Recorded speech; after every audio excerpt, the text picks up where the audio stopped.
Actually, we have 2 minutes to go, but we can maybe start from now. And so welcome everyone. I'm the director of the Sociology Institute. So it's my honor and pleasure to not to give an introduction. Actually, that's the job of Lian Jiayu. Okay. And so for our honorary guest, we will present a gift for her to have a good memory in our institute. So let me present a gift for Professor Wendy Roth. And these 2 gifts are for her to keep working efficiently at home and in office. So one is a coffee cup from our institute, and this is a so-called paperweight to keep your papers in place in order. So let me present our gift to Professor Wendy Roth.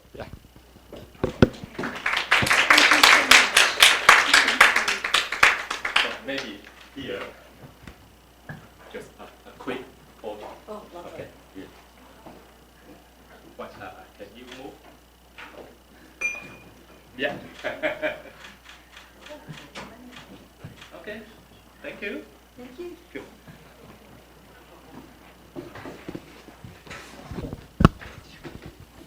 So let's pass it to Dr. Lian Jiayu for the introduction of our talk.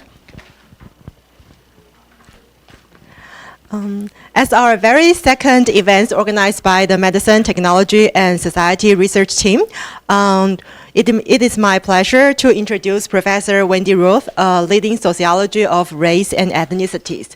And Professor Roth received her PhD in sociology and social policy from Harvard, where her dissertation examined how migration shapes racial identities. She is currently a professor at UPenn and also serves as a chair of ASA's section of racial and ethnic minorities. Through her academic path, we can see a career defined by a sustained commitment by examining how racial and ethnic categories are created, lived, and context both historically and in contemporary life.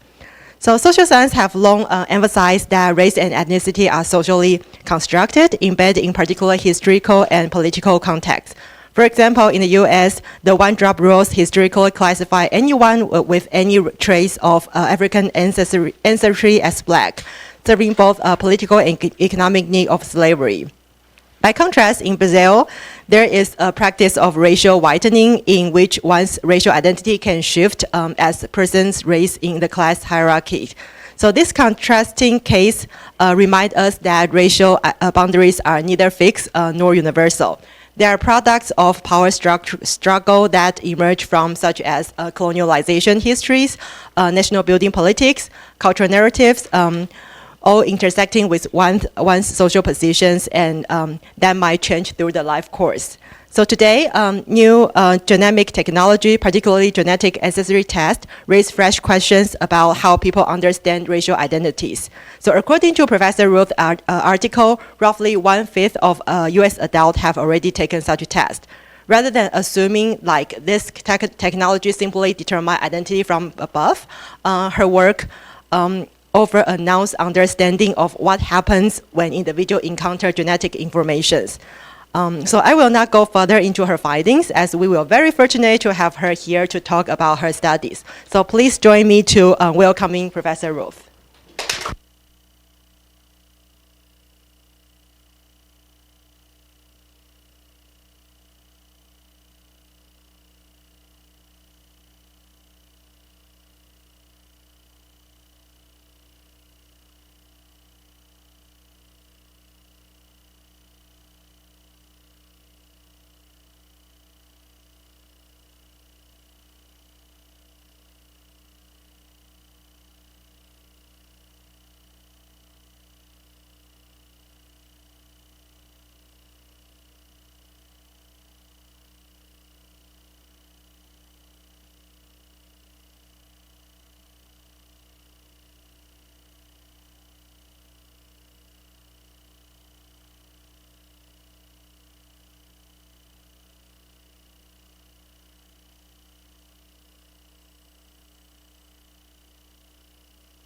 Thank you.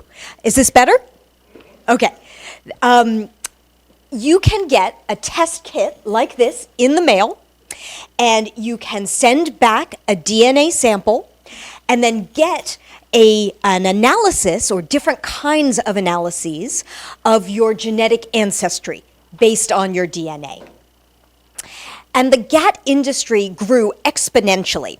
So initially, the tests were fairly expensive, around the equivalent of 8,000 to 10,000 new Taiwanese dollars.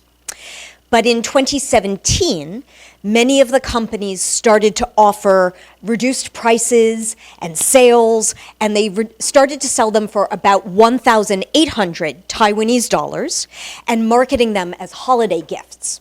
So at that time, the sales boomed, and there were more tests sold in 2017 than in all other years combined. And then again, in 2018, one more time, more sales than in all other previous years. The latest estimates, as you just heard, are that more than 1 in 5 adults in the United States have taken GATs, and that's more than 60 million people. And of course, because each person's test results are not relevant just for themselves, they are also related to their relatives, and they tend to share this information with their relatives. So many more people in the United States have access to their personal genetic ancestry information.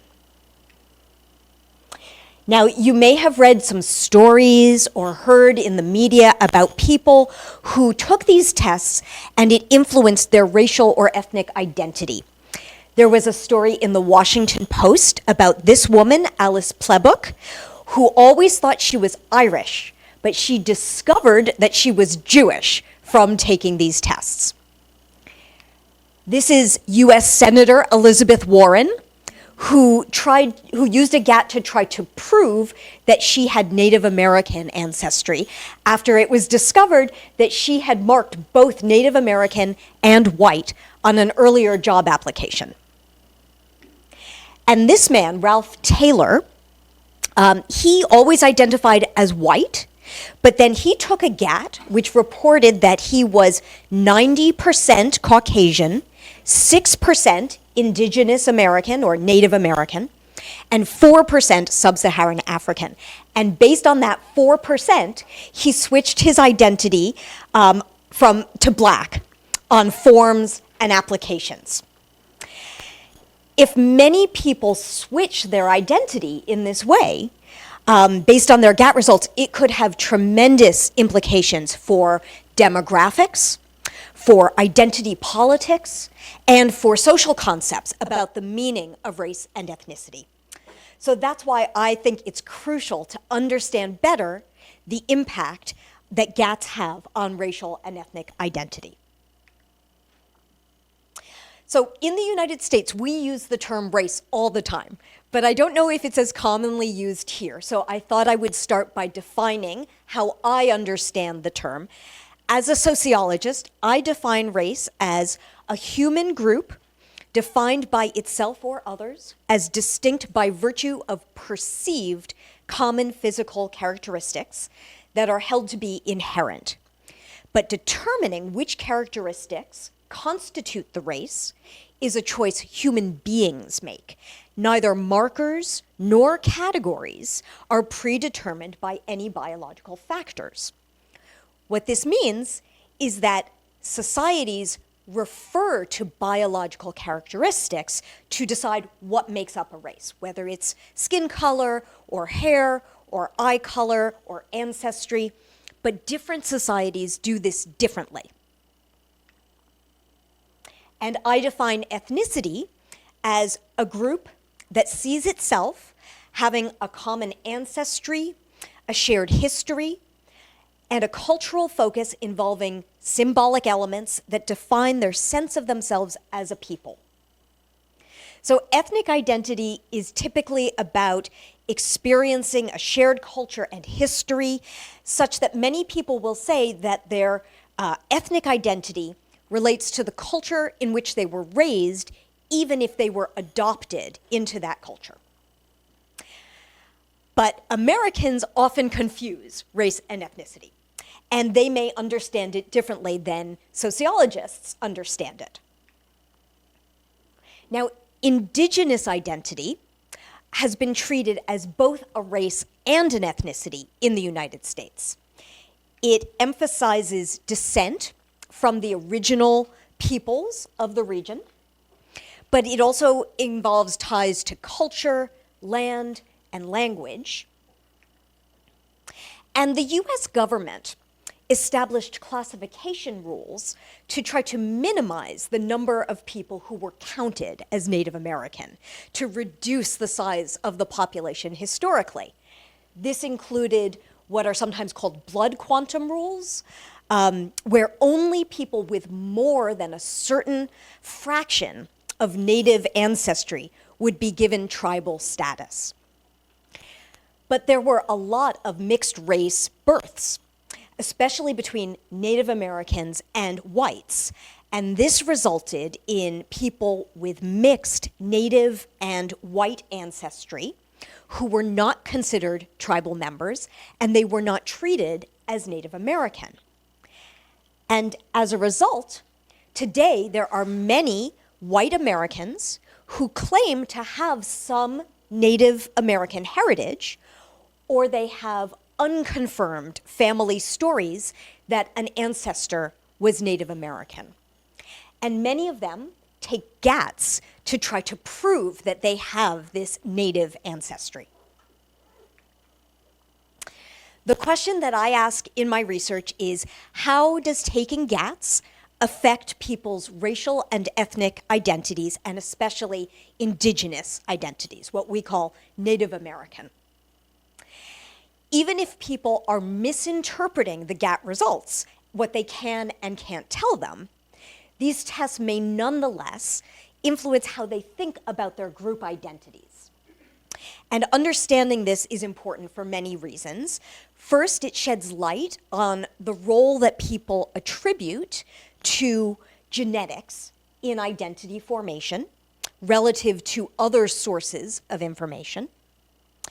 And second, from a very practical standpoint, our censuses and our statistics rely on self-identification, racial or ethnic self-identification.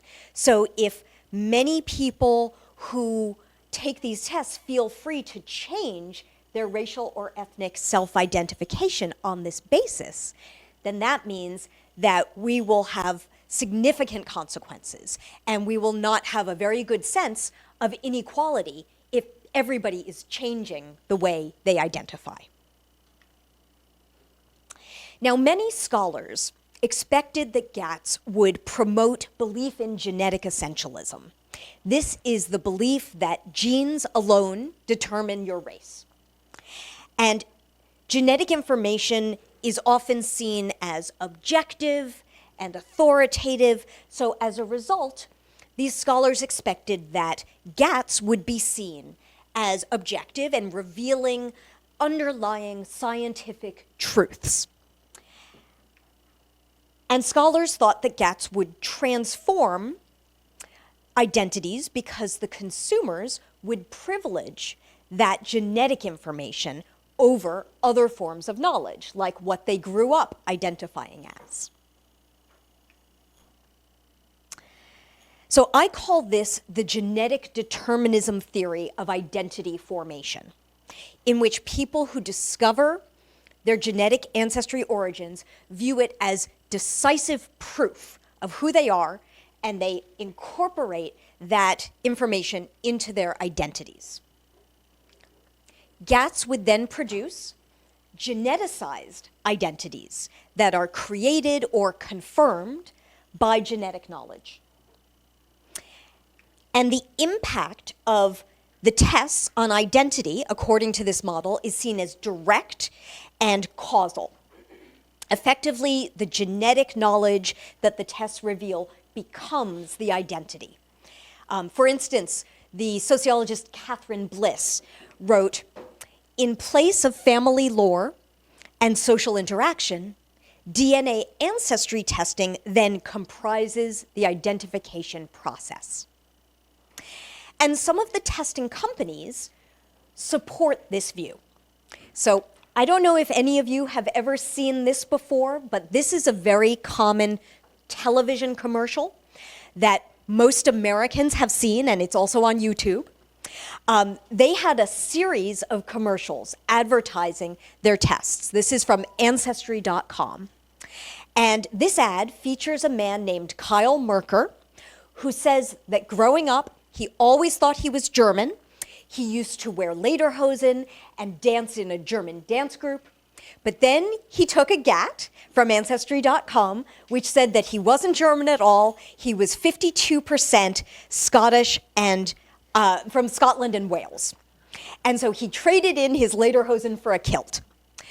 And there were many other ads in this series too. There was one about indigenous ancestry, a woman who found native ancestry, and she said that it transformed how she thought of herself. There were others that said people came to identify as multiracial because of the tests. So the company was reinforcing this view. But genetic determinism theory developed from this top-down consideration of companies' strategies and actions, and it wasn't informed by scholarship on the identity formation experiences of individual test takers. And there are reasons why we might question genetic determinism theory. So first, there are a few empirical studies focusing on the experiences of certain groups of test takers who got GATs, and this showed that after they saw their results, they had more autonomy in how they identify than genetic determinism theory would predict. And research on identity formation also gives insight into why the test takers might not adopt geneticized identities.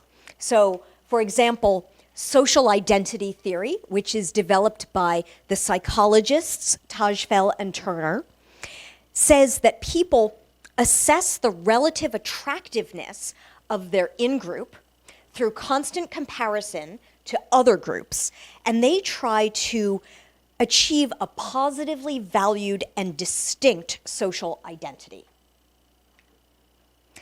There's also sociological research which shows that people have options to select ethnic and racial identities that they view positively and that give them this sense of distinctiveness. Many people enjoy what Herbert Gans has called symbolic ethnicities.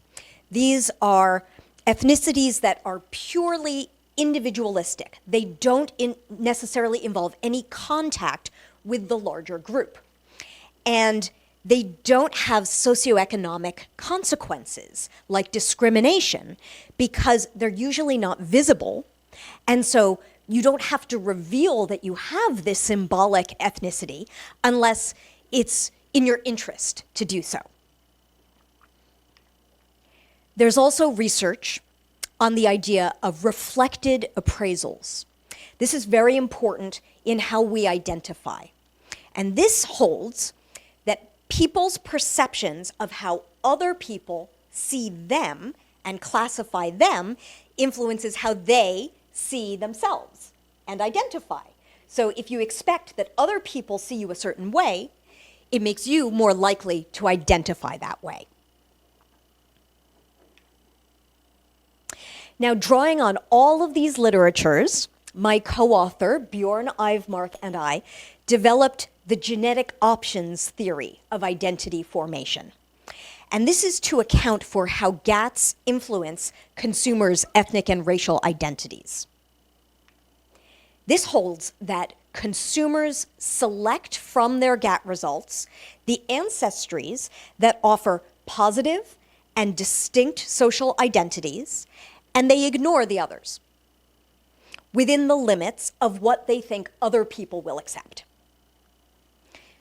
When people do adopt geneticized identities, those that are transformed by their GAT results, they resemble symbolic ethnicities.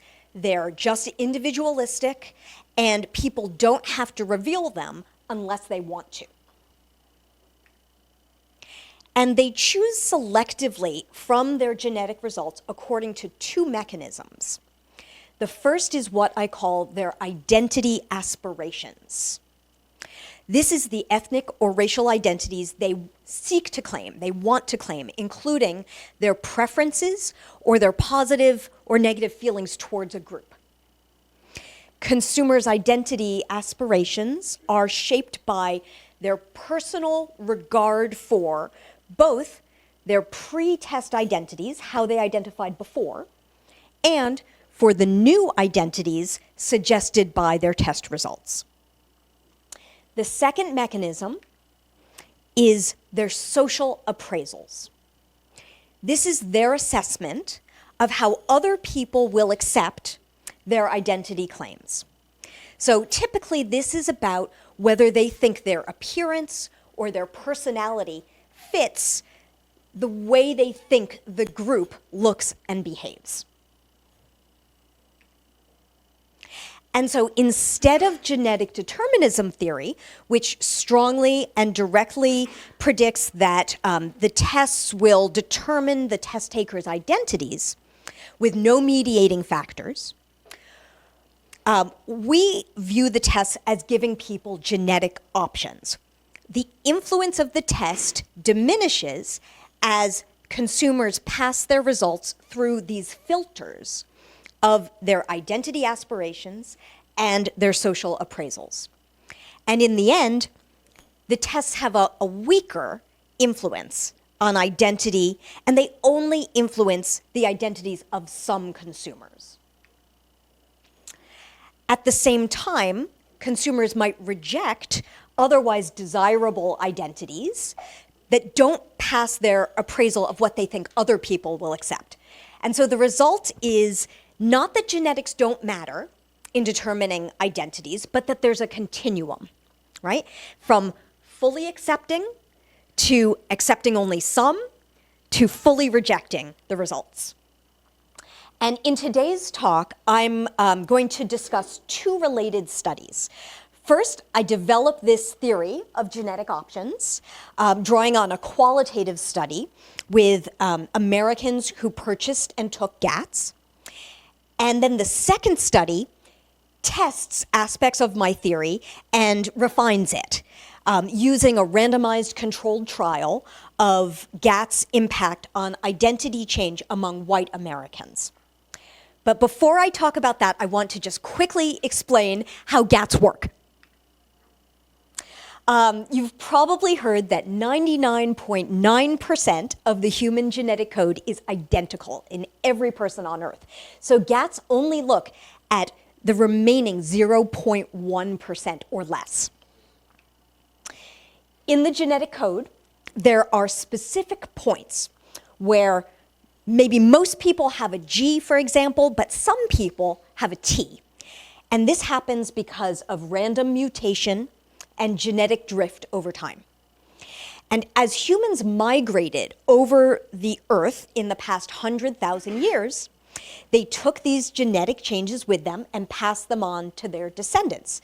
So different branches of human migration can be identified because of this genetic variation. And certain kinds of tests focus on these particular migration routes. I call these the direct lineage tests. There are two types, the Y chromosome and the mitochondrial DNA, or mtDNA for short. Those tests only analyze your direct paternal or maternal lineage, so your father's father's father's father, or your mother's mother's mother's mother, all the way back. This is an example of an mtDNA test migration map. And you can see that one line of human migration is identified here, T, and that is the migration path that this person's ancestors on their direct maternal line supposedly took.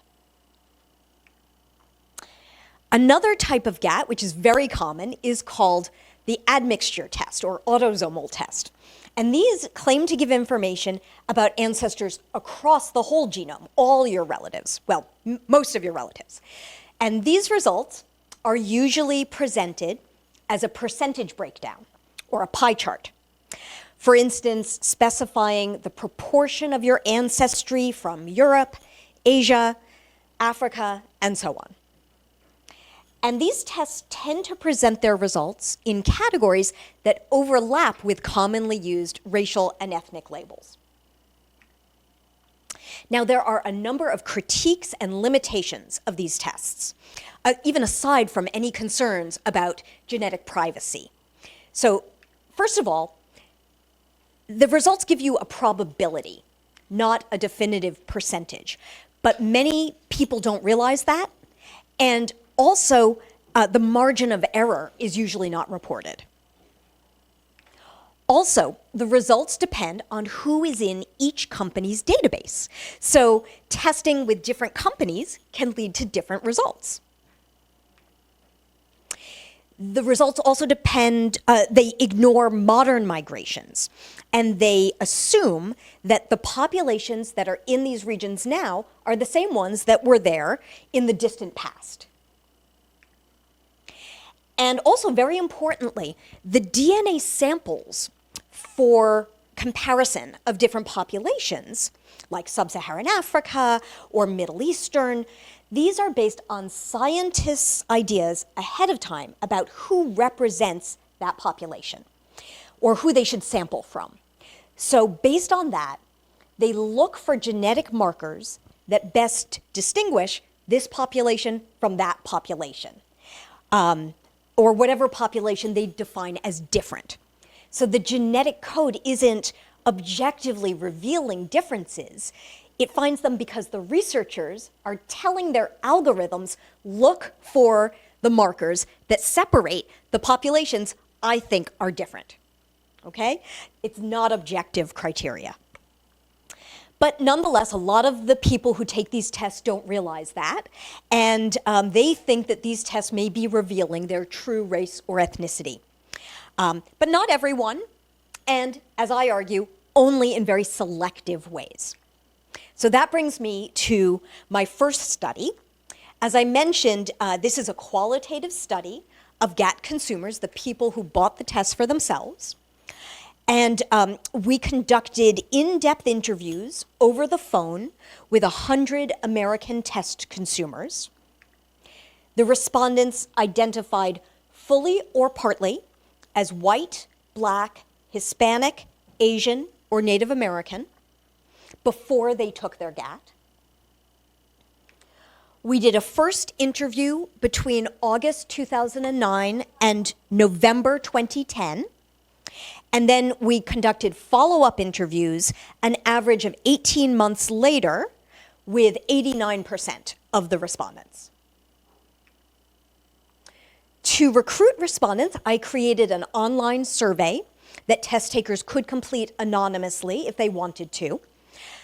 3 of the testing companies, including one of the largest companies, agreed to send notices to their customers about the survey. And then we also posted notices on online discussion forums and Facebook groups and mailing lists. At the end of the survey, people were invited to participate in an in-depth phone interview, and 482 people completed the survey, and 76% of them said they'd be willing to be interviewed. So I used the survey responses as a basis for quota sampling. First, I had rough quotas for the different racial identities before taking a GAT, people who identified with these different groups. And then I had secondary quotas within each group when sufficient survey responses allowed to have a roughly even gender representation and to have some variation in those who said the tests had changed their ethnic or racial identity, had changed their activities or friendships, both or neither. We used open coding and a combination of descriptive and analytical codes. And during coding, we inductively developed analytical memos and theoretical typologies, which we then mapped on an individual level spreadsheet to see how it applied to each individual and to get an overview of the patterns and further refine our analysis. And then we returned to the coded data to explore those patterns further with the goal of theory development. Okay, so this table, I hope you can all see it. This shows descriptive characteristics of the respondents, including how they said they identified their race before they took a GAT. At the top are characteristics by respondent, and the bottom shows those who claimed each identity alone or in combination with another one. Something to note here is that most of those who identified as Native American, Asian, or Hispanic were mixed race. So while 24 people listed a Native American identity, no one listed this as their only race. Most of these people identified as white and Native American, and what I discovered from the interviews is that they're mostly socially perceived as white, and they're not registered with any tribe. And this makes sense, because people who are registered with Native American tribes have a disincentive to take a GAT in case the GAT doesn't support their membership claim. But the people who are not members of a tribe, and maybe they want to be, they have an incentive to take a GAT because maybe it will show that they have this ancestry. Also note here that half of the Asian respondents were mixed race, and also that Asian Americans are underrepresented in my study, and also I believe that they're less likely to take GATs overall in the United States.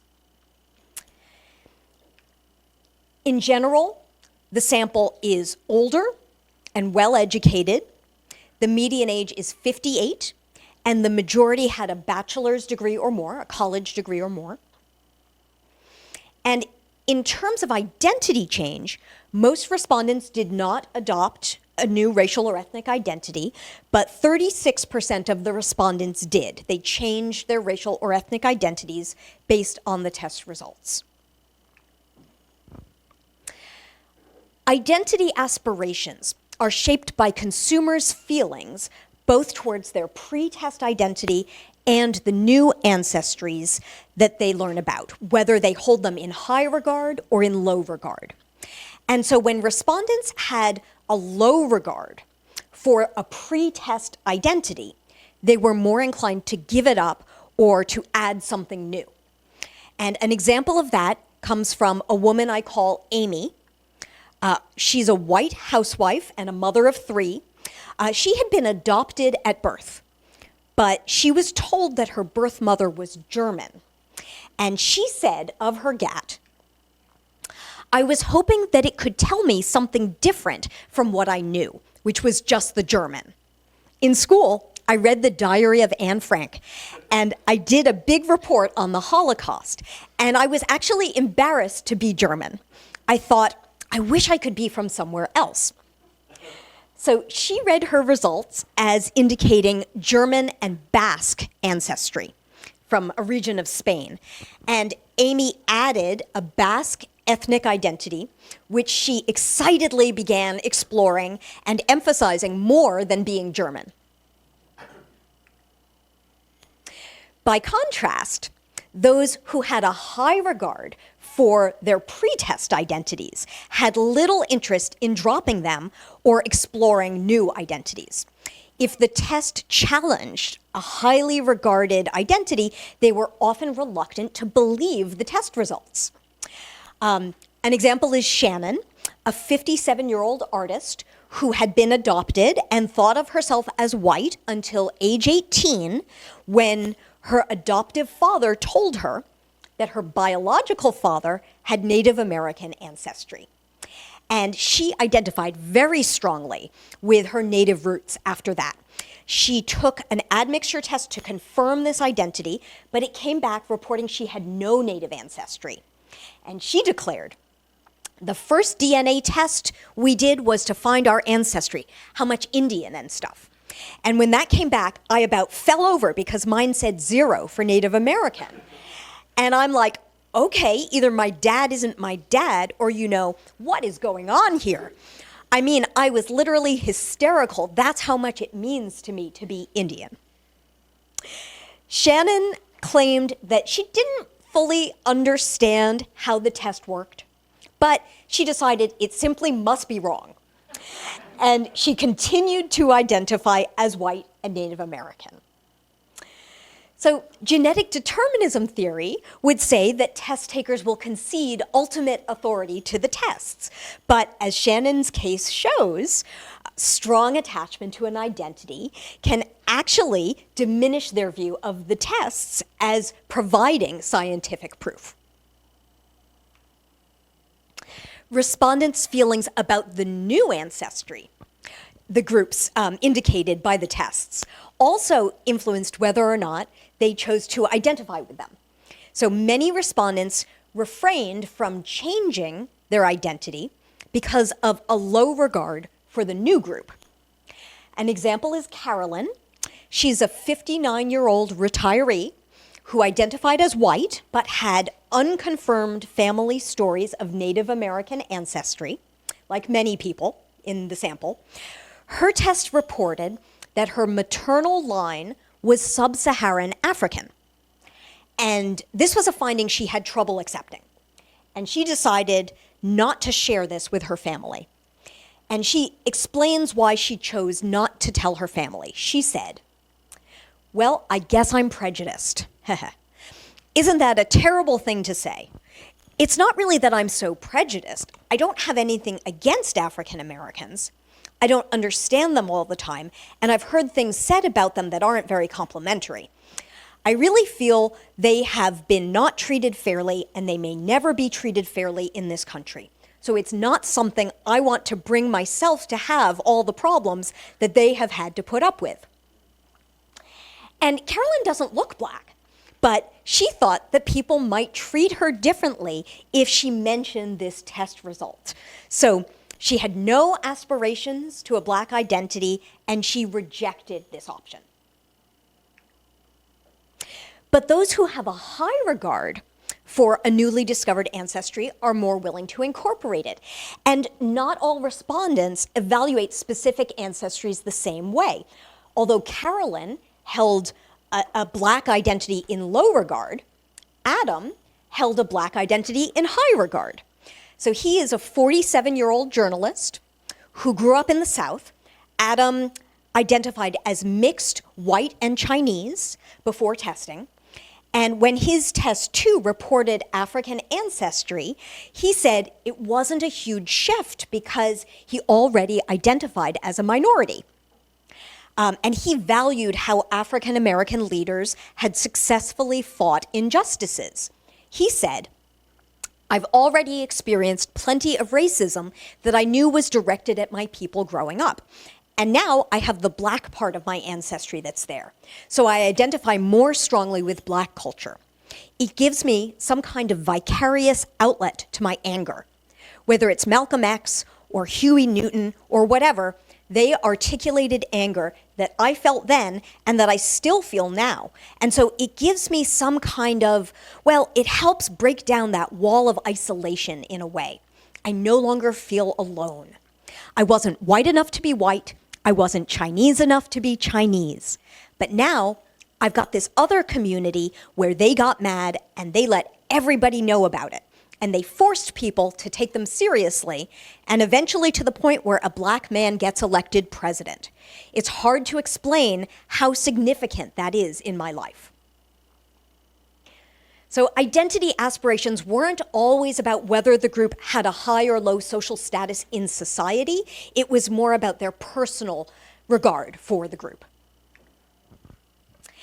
Test consumers also recognize that ethnic and racial identification isn't only a personal choice. It must survive the scrutiny of others. And so even those who aspire to adopt particular identities make social appraisals of whether other people will accept their identity claims. And many made these appraisals even before they sort of tried out the new identity or made claims about it. By rejecting political identities they expect others would not accept. Often they assess their affinity for the new group based on appearance, on their appearance. And an example of this is Eduardo. He is a Mexican-American man who initially identified as non-Anglo-white or Hispanic white with Native ancestry. He took tests which reported Native American, Celtic, and Jewish ancestries. And he expressed a high regard for Jewish ancestry, and he added a Jewish identity. But he didn't identify as Celtic. He felt that he had more physical affinity for one group than another. He said, "I can pass for a Jew. There's no question about it. There's no way I could pass for a Celtic because I'm dark and sort of fat, short. And because this ideal we have of the Celts, they're tall, strong, big people. I just went to see How to Train Your Dragon. It's about this Celtic group. It's a cartoon. And all of them are like 7 feet tall, massive arms, massive bodies, and I'm more like the little kid. He was puny. So it's just stupid Mexican dreaming he's got Celtic blood in him." That's what he thought people would say. Rather than accepting the genetic information, this really shows how people pick and choose certain identities based on a private regard for the group and also their sense of fitting, their image, and beliefs about the new group. And other people perceived having a high affinity for a new group based on how well their personality, not their appearance, fit the group. And often this was based on stereotypes about how they thought the group behaves. An example is Walter. He's a retired telecommunications specialist who initially identified as Black. But he always thought he had some mixed ancestry. And he was thrilled to find out that he had Jewish ancestry too.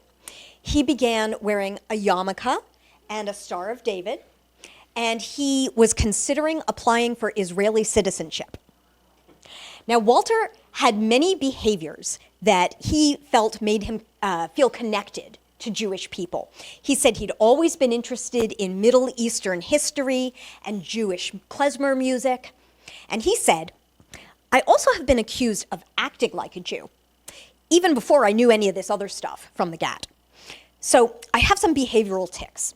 I am totally fascinated by numbers, patterns, and things like chess, mathematics, physics, economics. I'm sure there's a genetic component."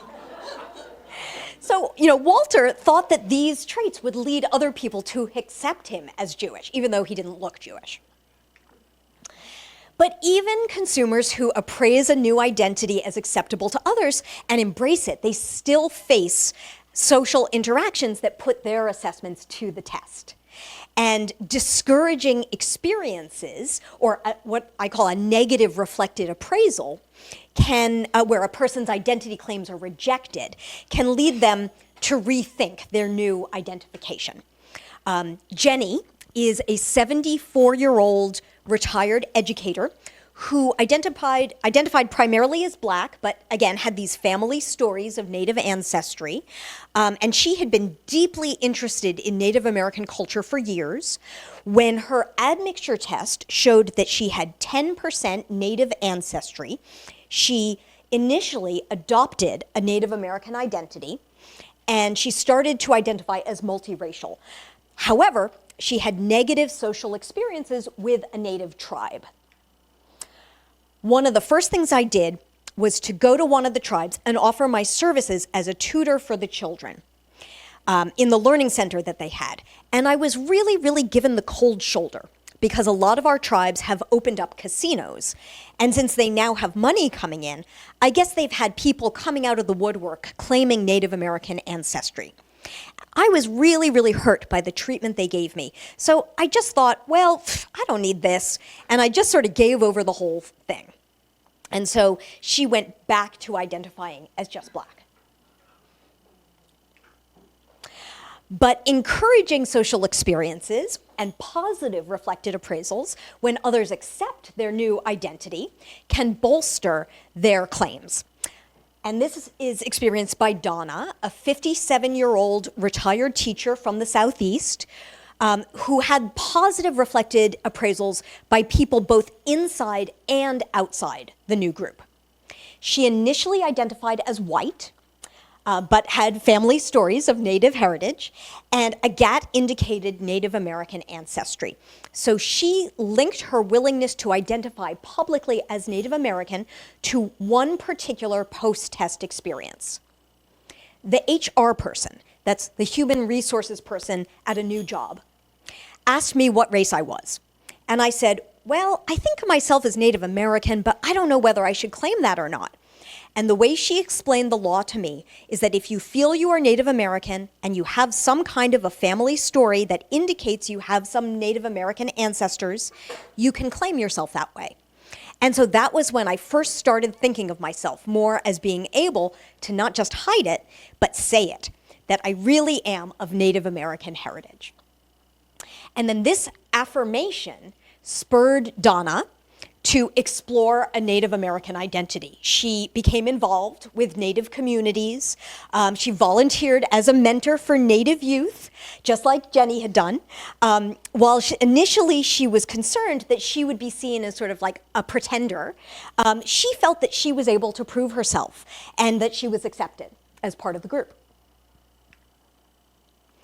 Although all test consumers were influenced by these two considerations of the identity aspirations and their social appraisals, there were some noteworthy group patterns in who changed their identities after testing. So those who identified as white before testing were the most likely to experience identity change.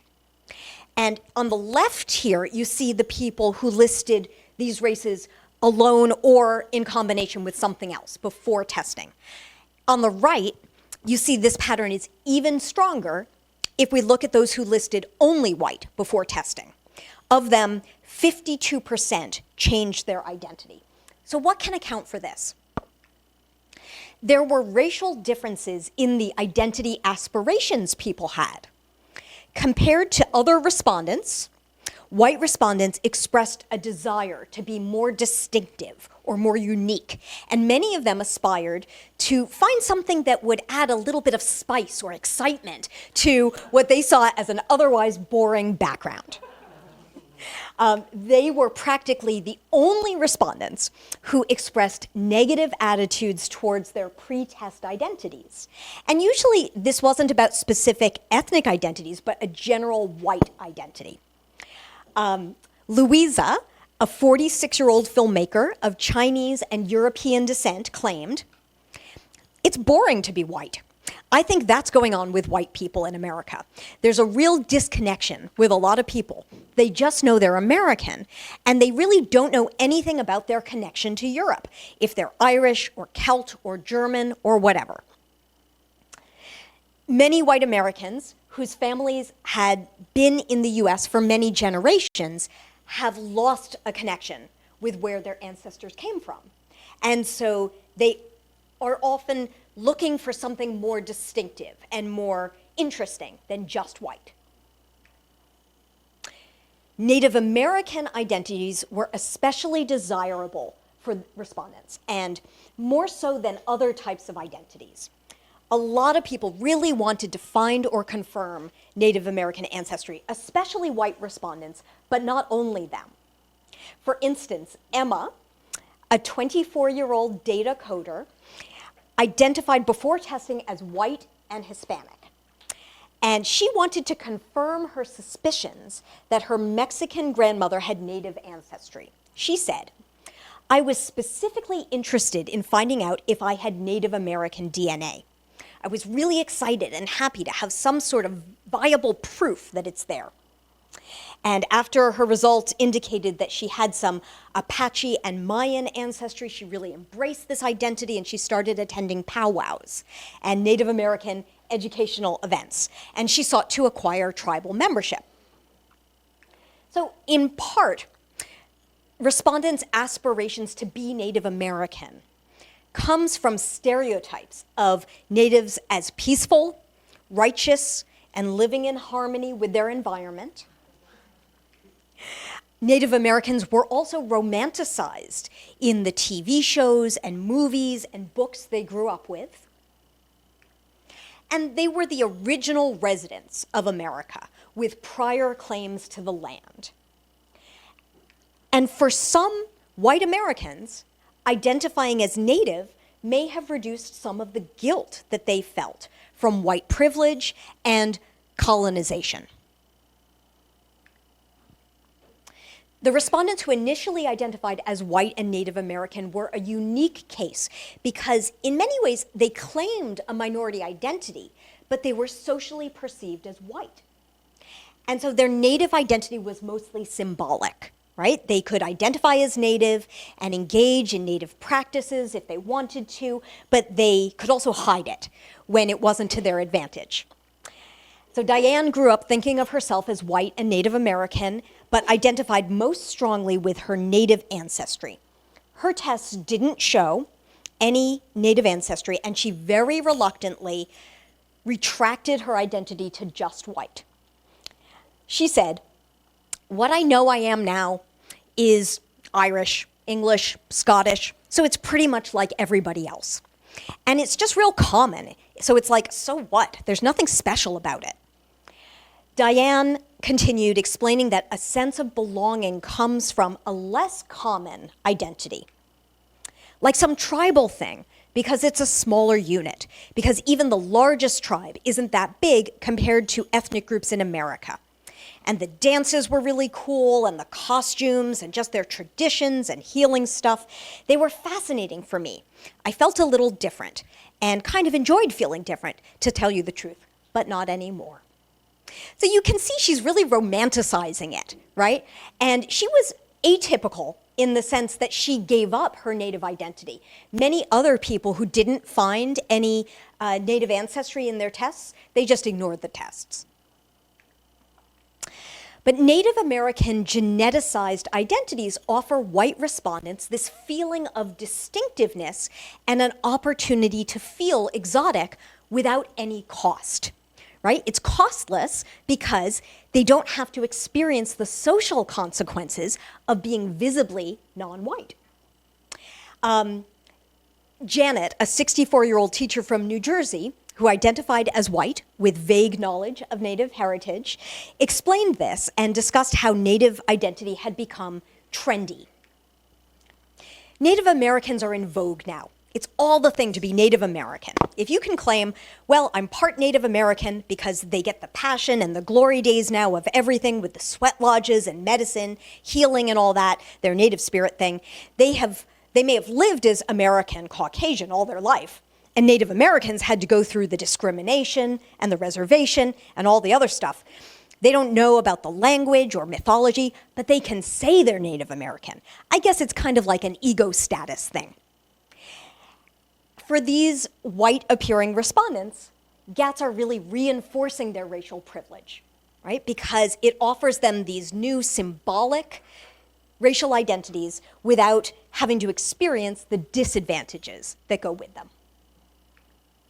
So coming back to the model, we argued that instead of the genetic ancestry test directly determining the test takers' identities, as genetic determinism theory would predict, that people see these tests as giving them genetic options, and that they tend to embrace the identities they want from these genetic options, especially Native American identities.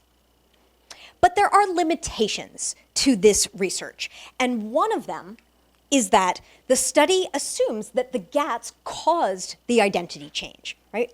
We interviewed people after they had taken a GAT and asked them to recall how they had identified before. But we didn't consider the counterfactual. How much identity change might have occurred in the absence of genetic ancestry testing, right? Identities are fluid and they change over time. With people claiming different ones at different moments. So some people discover new ancestry information not from GATs, but from talking to their relatives or from doing historical archival research. Also, we didn't account for the type of GAT that people took. in the earlier study, right? Or the percentages of ancestries that were reported in those admixture tests. The qualitative respondents had taken all different types of GATs, right? But we expected that those percentages would make a difference and that people would be particularly influenced by percentages in the admixture tests.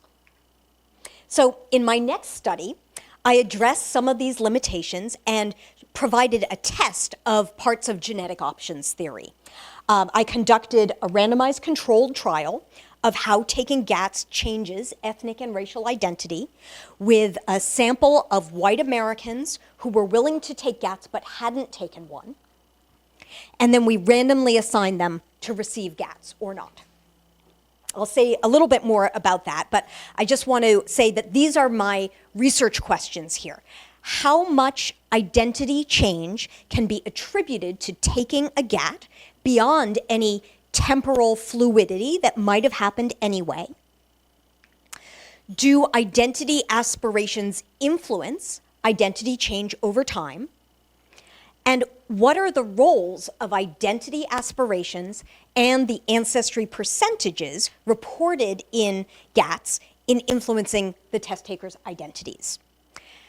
Now, unfortunately, I couldn't examine the role of social appraisals because our survey measure of this focused on racial identity change, what we thought would be visible to other people.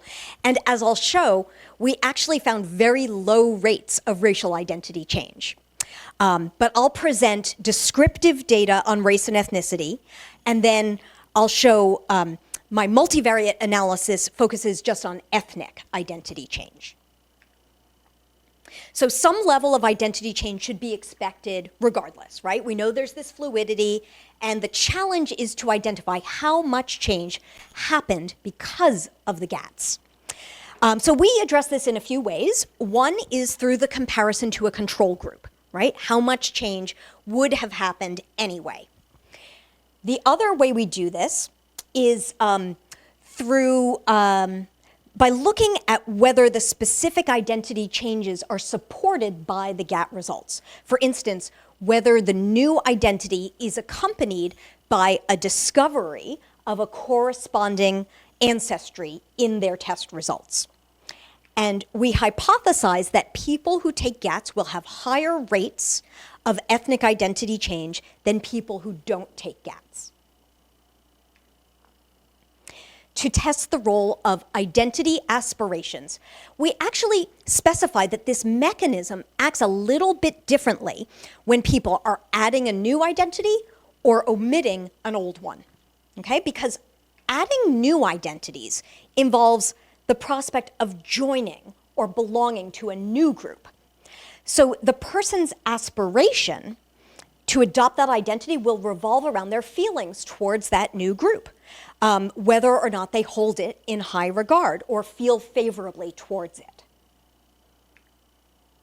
And so we hypothesize that the more favorable test takers feel toward the associated ethnic group, the more likely they are to adopt a new ancestry reported in their admixture test. By contrast, when they're omitting or dropping an identity, that involves something that is part of their sense of self, right? Dropping an identity requires giving up a piece of yourself. And it's something that might be difficult if a person has invested a lot in that identity.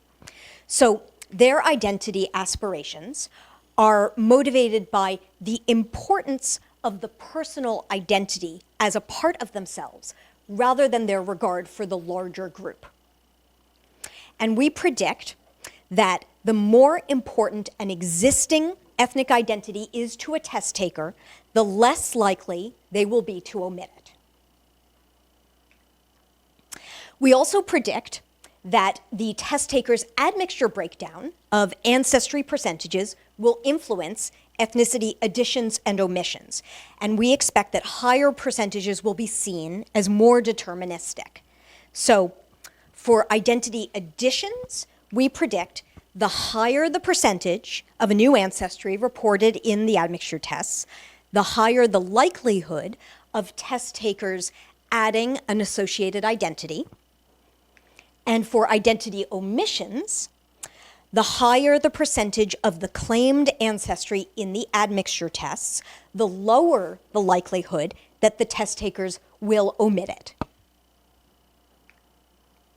So, as I mentioned, this is a randomized controlled trial. The participants are native-born, non-Hispanic, white Americans, located through random digit dialing in 2014.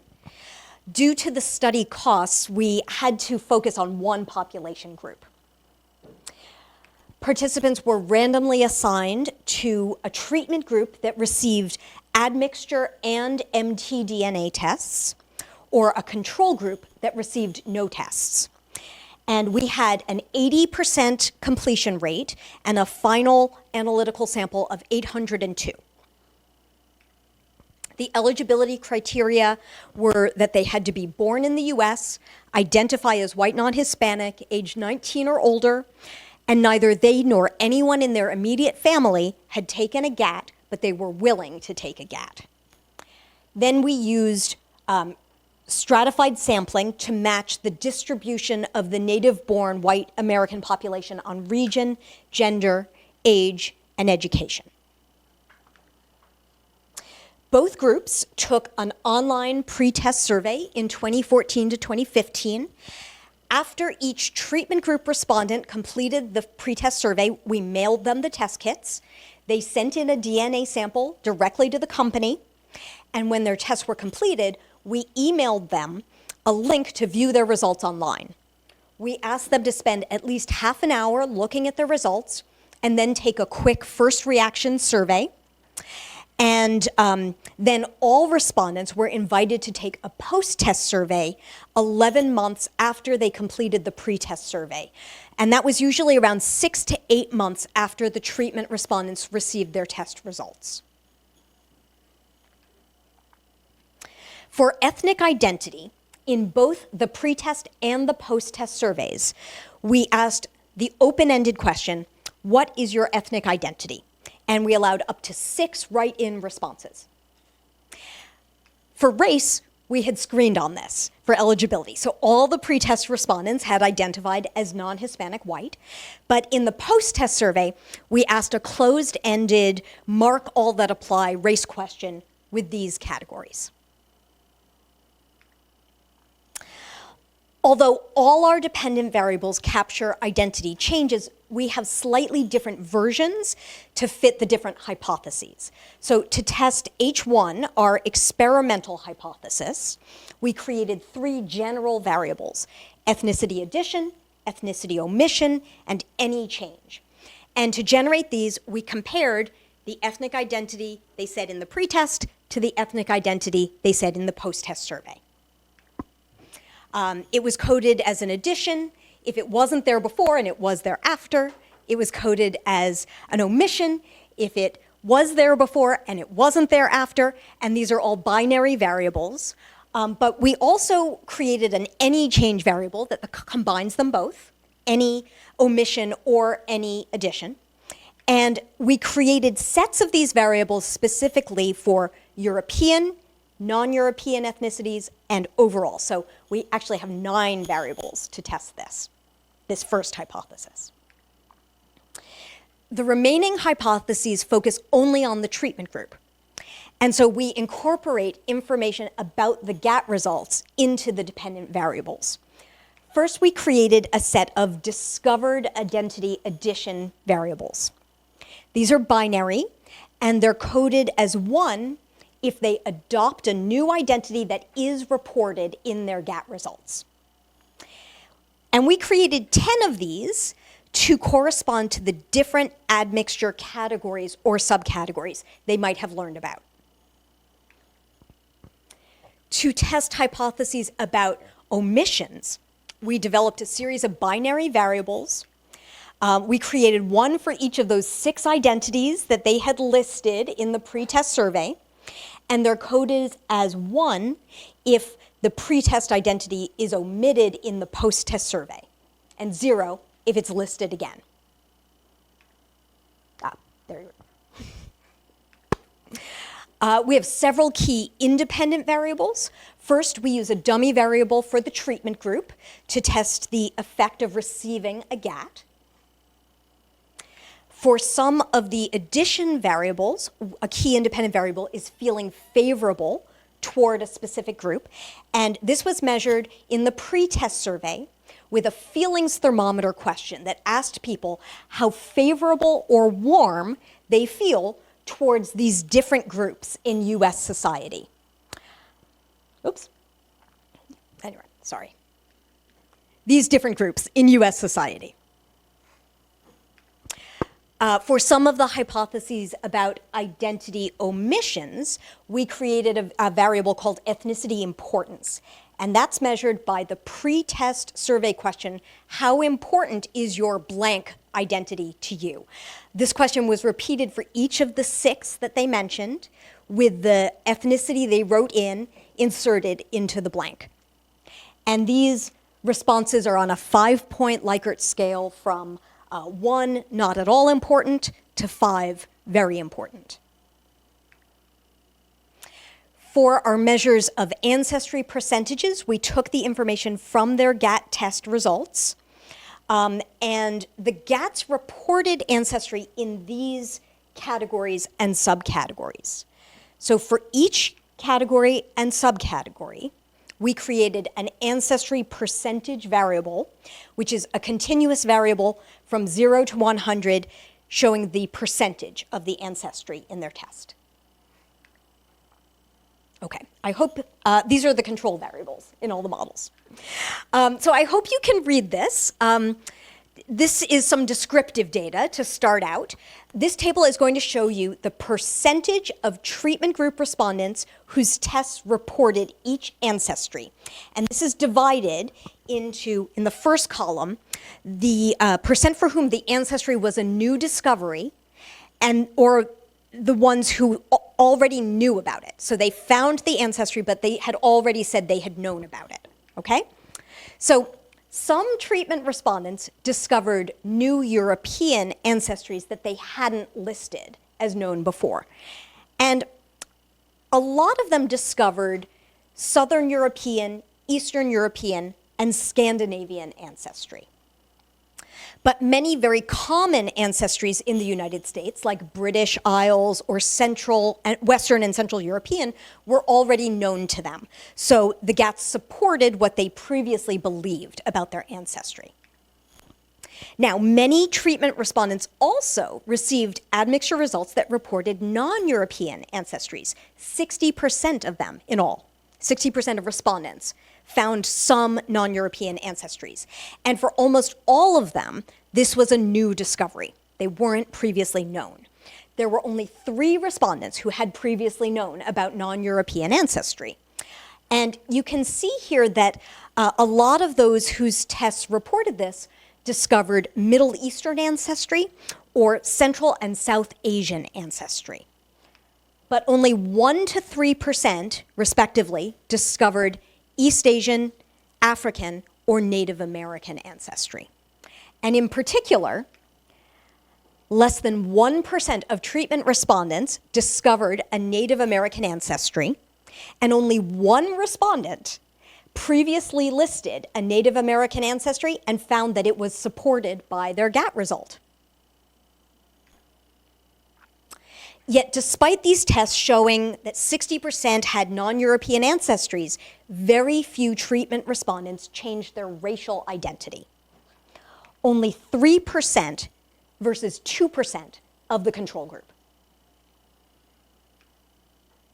For ethnic identity change, there's quite a bit more, although more of it is omissions than additions. People are dropping ethnicities they previously listed.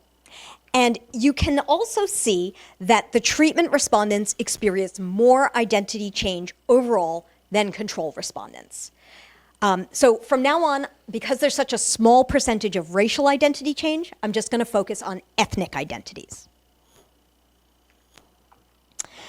To test that first hypothesis, the experimental hypothesis that people who take GATs have more identity change than people who don't take GATs, we used logistic regression with those overall variables, and this figure shows the relative probabilities of identity change between the treatment group versus the control group. Okay? So it shows that the treatment group is significantly more likely to change ethnic identification than the control group on all of these variables, all of these cases except one, the addition of non-European identities. Right? The treatment group is not adding non-European identities. So overall, this supports our hypothesis of more change in the treatment group than what would have happened anyway. Here we see what kinds of new ethnic identities people added. The respondents are mostly adding British and West European ethnicities. And this side shows the omissions.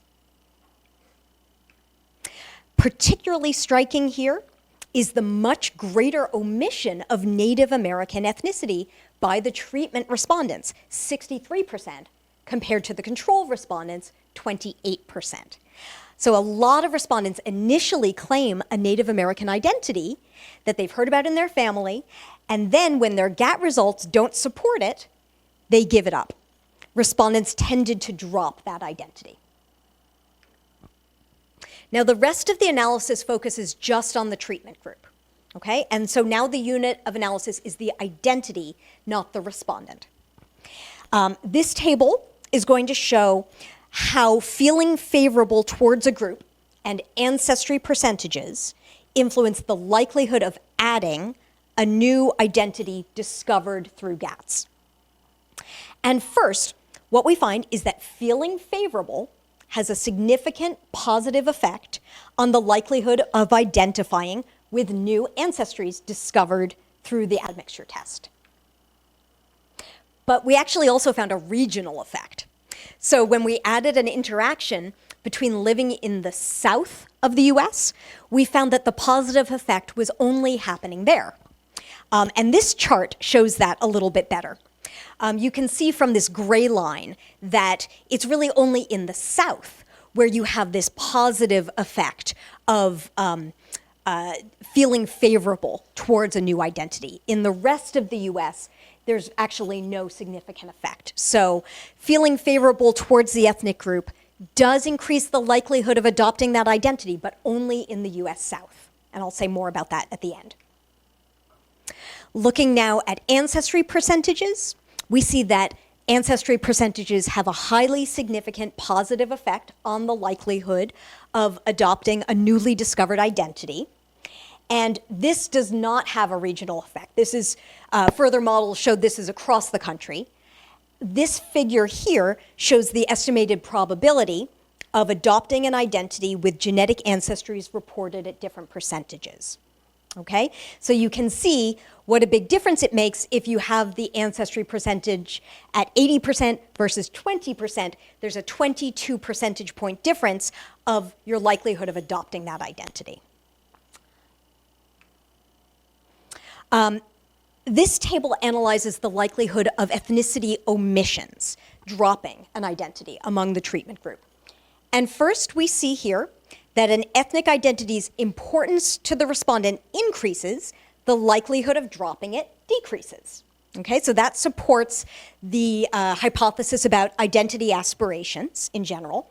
And we also see that ancestry percentage has a significant negative effect on omissions. So that supports the hypothesis that as the percentage of the ancestry reported increases, the less likely you are to drop it. Okay, in sum, the study shows that among this population of white Americans, a pretty specific population, taking GATs causes changes in identity beyond temporal fluidity that would have happened anyway. A third of test takers changed their identity compared to 24% of those who didn't take GATs. And we found some support for the impact of identity aspirations. In the US South, the more favorable people felt toward an ethnic group, the more likely they are to add a new ancestry that they discovered from a GAT. Now, why in the US South?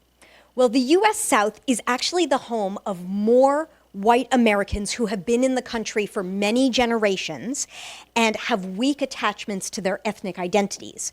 Many of them have lost a connection to where their ancestors immigrated from, and they're more likely to have a just white or European identity. So we suspect that those who have lost a connection to where their families came from are particularly eager to adopt a new identity if it's one that they feel favorably towards. We also found that test takers are less likely to drop an identity that's more important to them. And we found that ancestry percentages do have this direct effect on identity change. Although many test takers discovered non-European ancestries, very few of them added non-European identities or non-white racial identities. And a really striking difference between our treatment and control groups is that the treatment groups were much more likely to omit non-European identities, especially Native American. One thing that's noteworthy is that my qualitative study, the first study, even people whose GATs did not find Native American ancestry continued to identify as Native American. But here, in the randomized control trial, if they don't find evidence of Native American ancestry, they tend to drop it. And I think that this is because of a possible difference between the samples, right? The first sample were these very motivated people who bought the test for themselves when it was pretty expensive. This group is people who are willing to take a test, but they're less motivated. They don't go out and buy it for themselves. So I think that this really speaks further to the importance of motivations and desires and what the test taker is looking to get out of the test. Overall, genetic options theory emphasized the role of options, and after testing the theory, we do find that test takers exercise options, but they're also swayed by the ancestry percentages in their tests to add or drop corresponding identities. So their options are more restricted than the theory originally indicated. And in short, we conclude that genetic ancestry tests are providing both genetic options and constraints. Thank you.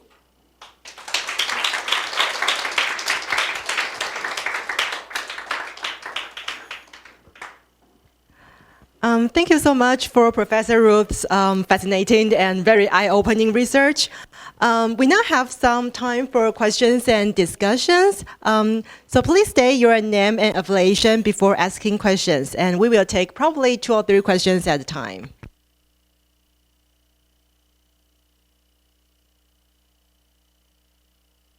Okay, thank you.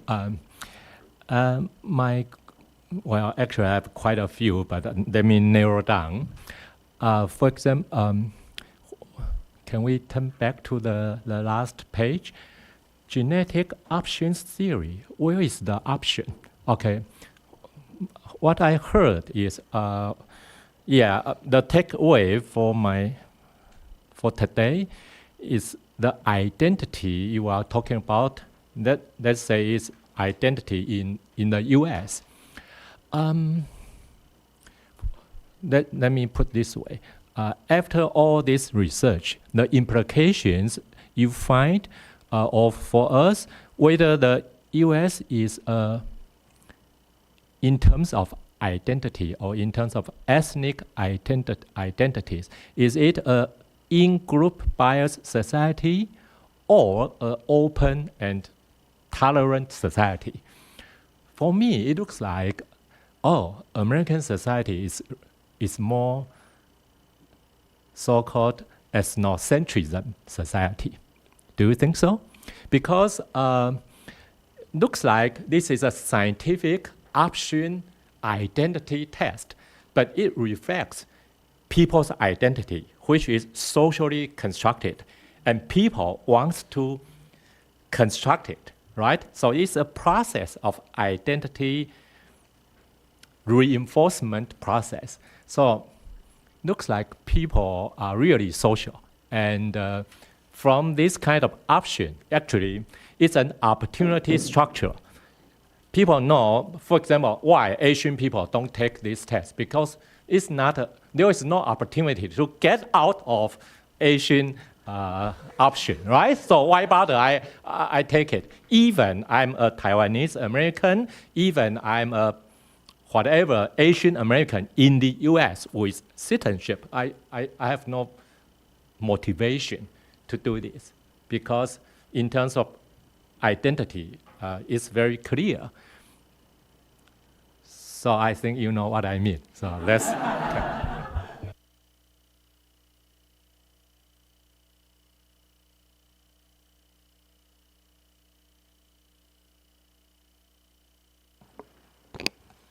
Thank you for your fascinating presentation. My name is Dan Kasei. I'm a visiting scholar and professor at Hanna University in Japan. I recall hearing a news report some time ago about the family lineage of the First Lady Michelle Obama. And I wonder whether that might also have been related to this kind of GATs research, maybe. I have two questions. First, in the world map shown at the beginning, there was a diagram illustrating migration routes from Africa through Europe and Asia, and then on to North and South America. However, the portions for Taiwan and Japan, which are likely to greatest interest to today's audience, were unfortunately covered by text. I would appreciate it if there is a version of the figure in which those regions are clearly visible. As for my second question, as for myself, I'm a Japanese national whose paternal great-grandfather came from mainland China to Japan about 120 years ago. My paternal grandmother was Japanese, and my mother has roots in Taiwan. That is why I found today's presentation particularly intriguing, interesting, very interesting. It made me wonder whether if I were to take the GATs test, it might reveal ancestors from Russia and maybe the United States, perhaps something entirely unexpected. Second, related to this point, many people here today have roots in mainland China or indigenous Taiwanese ancestry or lineage connected to the colonial period. Although today's presentation did not focus extensively on Taiwan, I'm curious whether there are plans for future research developments or field studies in Taiwan. I believe this such research would be welcomed by the many curious and enthusiastic Taiwanese people here today. Thank you very much. Yeah, okay. Thank you. Thank you so much for the questions. So when I speak of ethnic options, I am thinking of the options people have within the constraints of what their tests are saying. And they are picking and choosing certain options, but not others. But they're not choosing something completely different that their test does not show. In terms of whether the US is more ethnocentric, yes, I think it is. I think that what the research reveals is that there is a structure to what people want to be. And their identity aspirations are influenced by their in-group attitudes and their feelings about the different races. Now, there are exceptions. There was the man that I call Adam, who identified as white and Chinese mixed, but came to identify as partly black, right? So occasionally there are people who feel that they can embrace an option that maybe other people would not see or recognize. Again, it's a symbolic ethnicity. It's not something that anybody else, he won't have the experience of someone who is not Asian or mixed Asian and white, if that's how he looks. But certainly people are hoping to become something that is within the structure of what they feel is desirable. And those desires are shaped very much by attitudes and colonialism and history in the United States. Thank you very much for your questions, and I'm sorry that the routes that went through Asia are covered up. I don't have another example with me, and I apologize for that. But one thing I will say is that the tests are not taken in the United States by as many Asian Americans because they often do not have as many Asians represented in their databases, right? So many of the Asian Americans I spoke to said they were disappointed. They said the test results were not very helpful or very meaningful. And at this point in time, which was in 2008 to 2010, when I did my research, the tests were not as detailed as some of them have become. So at that point in time, it could only say Asian American or maybe Chinese or Japanese, but it didn't have a category for indigenous Taiwanese. It might not even have had Japanese. So how good the test is for each person who takes it depends a lot on who is in the company database. And many of the companies, they have some samples from researchers who gathered samples from around the world. So they have some Asians in their database, but more of their database comes from their customers. And if the customers tend to be white Americans or Europeans or African Americans, then those estimates are more detailed than for other groups. So if you were to take a test, maybe it would show that you have some Russian ancestry, but it might not be very helpful for distinguishing all of the ancestries that you may know about from your family history. For future research in Taiwan, yes, I think there are people who are doing this research. I think that Yu Tsai is doing research on the Taiwanese genome and other people as well. In fact, I have this book here, which is about post-genomic Taiwan. Which is about exactly that. And really, it's about how in Taiwan, people have used the Taiwanese biobank to try to make claims about the Taiwanese national identity being indigenous or being related to mainland China, and how you can tell a different story depending on what you want to tell.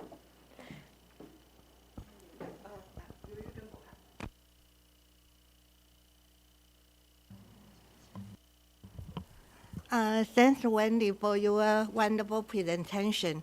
I'll respond to the Japanese scholar and your answer. Maybe I can have some question for you and compare to Taiwan experience. My first question is related to the limitation of genetic ancestry testing. In your slide, you mentioned the limitation of genetic ancestry testing depending on who is in a company database. I would like to share my personal experience. I took genetic ancestry testing in a U.S. company and a Taiwanese company. However, the genetic result indicate my ethnic origin are different from in two company report. I think the most important reason in the U.S. company, they don't have ethnic database for Taiwanese. So my first question is, how do U.S. genetic ancestry testing company build their database?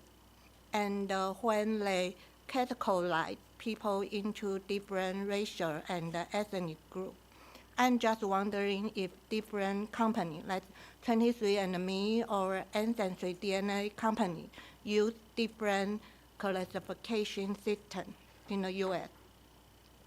My second question is related to the emerging indigenous identity formation in the U.S. and in Taiwan.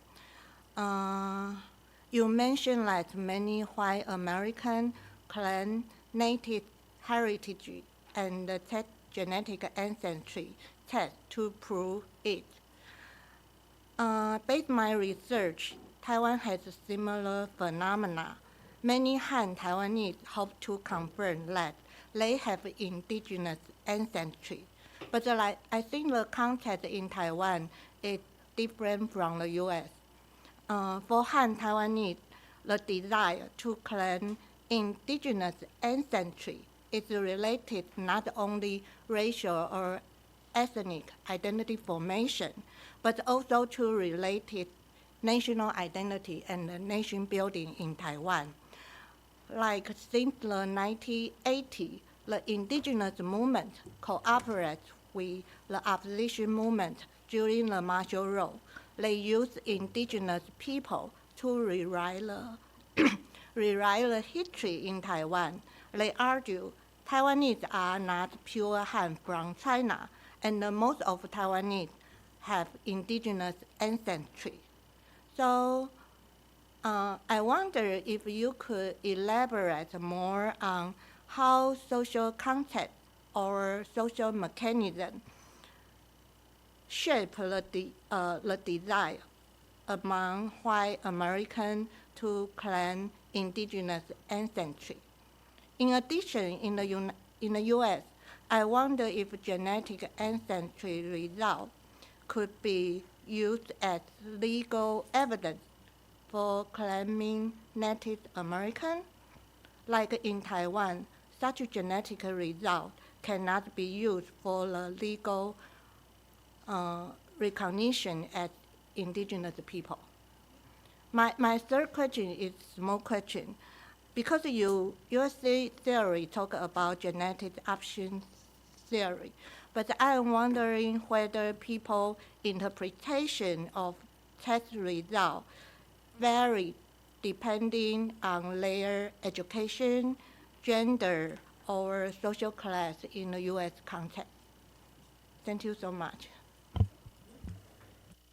Thank you very much. The talk was really inspiring. My name is Po Han Lee from National Taiwan University.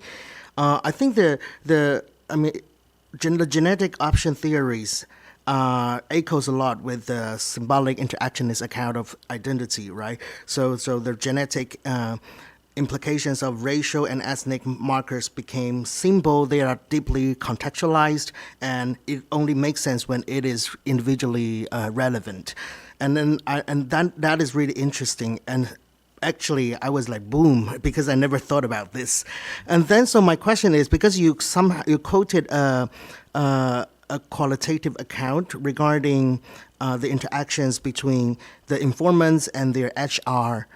So I wonder how these identities, how the development of these testing tools affects the DEI policies in the States, and then how the current political landscape that where DEI has been canceled, whether people are still as motivated as you mentioned in your observation, and then also relevant to this question. So, in addition to the personal stereotypes or prejudice against some particular racial groups, I'm wondering if this informants' political stance in terms of racial politics also matter, so that they opt in to choose or opt out from choosing about some.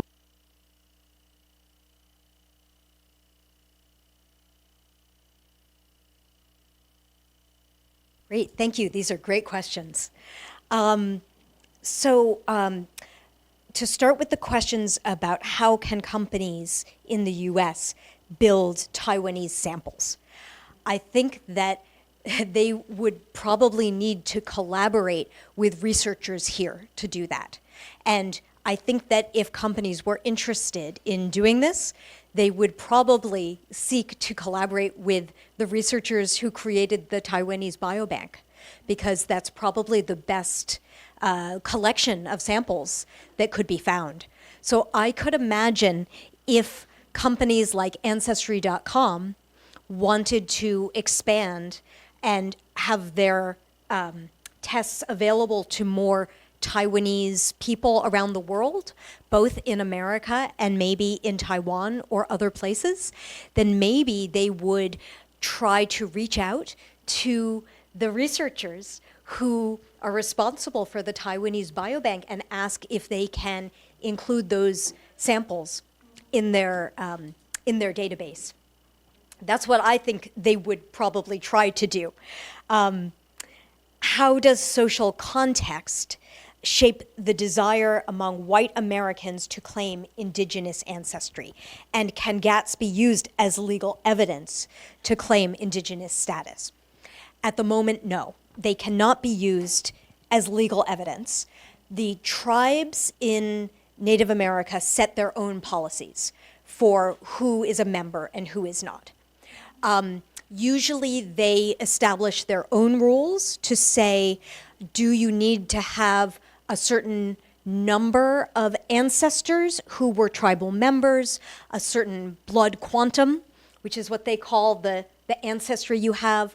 Often they want historical written documentation, but they generally do not accept genetic evidence, with the exception of a couple of new groups, new Native American tribal groups that have been formed specifically for people who have taken GATs to say, we don't know which tribe our ancestors were from because that information has been lost, but look, we have genetic in Native American ancestry, we want to be part of a tribe, and so this group formed to basically welcome them as members.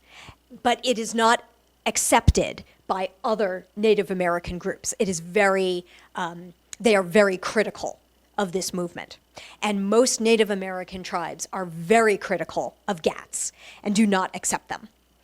But the social context in the United States is really about people who feel that Native American is a sort of something that they should be able to claim and that it will be helpful to them, but they are not really using it in order to build a national identity the way that people do in other countries, like here in Taiwan, and other countries too.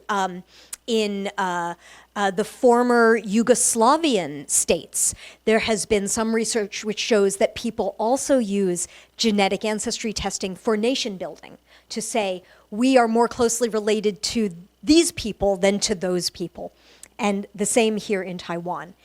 In the United States, the context is so different because of the history of immigration and widespread immigration over many, many generations, so that people there feel that, well, there are differences of opinion, and this, I think, gets to the question about the informant's political stance, perhaps, but there are many people who feel that you can be American even if your ancestry is from a number of different places around the world. Now, maybe some Americans think, no, you must be from Western Europe. And those might be the more politically conservative people who feel that way. But I would say most Americans don't feel that your ancestry is tied to whether or not you can be seen as American. And maybe that's different in places like Taiwan or other countries like the former Yugoslavia. Regarding the question on variation in results by education, gender, or social class context, and also the political stance. So we looked at this in the quantitative study. We looked at it a little bit in the qualitative study too, but remember that in the qualitative study, there was more homogeneity in education level and social class, because those tests were very expensive when people bought them. They were maybe $500 or more. So the people who bought the tests for themselves in my qualitative study, they had income to spend, and they had higher levels of education because they knew about it, they were interested, and they could afford to take these tests. And so because of that, I do have some people with lower levels of education, but not as many as in the quantitative study. In the qualitative study, I did not find differences by gender, education, or social class. And also, I didn't find differences by political orientation, but more of that sample was leaning towards the political left. In the quantitative study, we did not find differences by gender. We did not find differences by,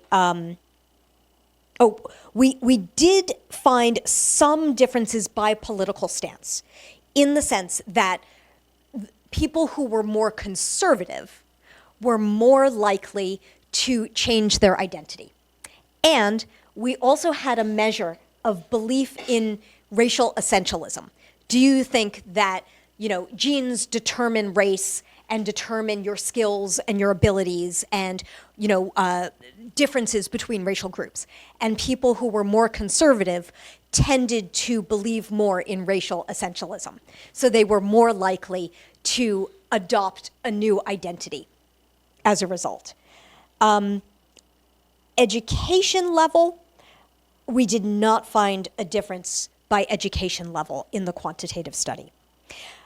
The last question, I really like this question about how do GATs affect DEI policies in the US? And of course, my first reaction is, we don't have DEI policies anymore because now they're illegal.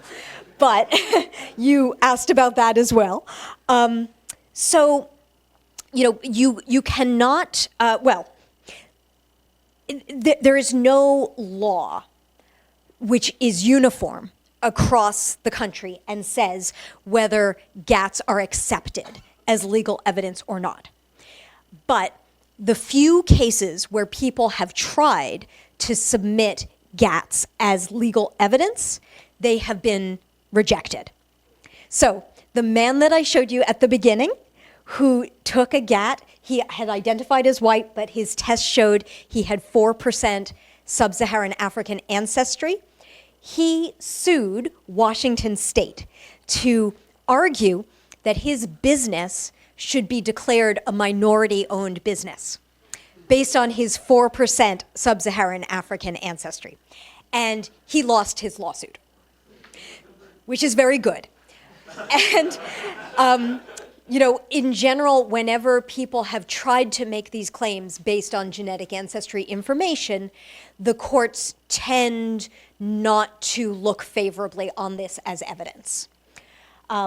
And so I think, are people still as motivated to take tests for DEI? The issue in the United States is that every form we mark, which matters for DEI, college applications, now people are not supposed to be given an advantage because of their race. But sometimes people still think that it may matter. And maybe it does. There are people who will take GATs and find out they have some small ancestry that is non-European, especially white people, find a non-European ancestry, and maybe they will say that they are mixed race, or they are black, or they are something other than white on a college application. But the colleges are not supposed to use that information anymore. So how much impact does it have? Probably less than it did before the change in our political administration. At that point in time, I think some people were taking these tests in order to get some advantages. And now I think it will happen less.